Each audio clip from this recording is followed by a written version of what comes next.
শোন, আমি পিছন থেকে ঠেলা দিব আর তুই সামনের দিকে প্যাডেল মারবি, ওকে? বুঝছি, সমস্যা সাইকেলের ভিতরে। ও আমার পছন্দ করে না, এই জন্য আমার কথা সব শুনতেছে। সাইকেলে মনোযোগ দে, সাইকেল তোর কথা শুনবেই। ধর, তুই টেনশন নিতেছিস কেন? বইয়া বইটা মনে প্লেন চালানো শিখা যায়, আর তোর মতন পাহাড়ের মতন একটা লোক। আরে কি এলো?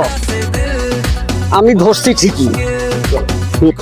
ধর ধর, এই এই সাবাস, আরে ধর, আরে ধর ধর ধর ধর ধর, এই ব্রেক ধর ব্রেক ধর ব্রেক ধর। সরি ভাইয়া, একটু তোলেন না। ওই, আরে ভাই সাইকেল না ভাই, আমারে তোলেন। সরি সরি, ইস খুব লাগছে না? হাত ধরেন।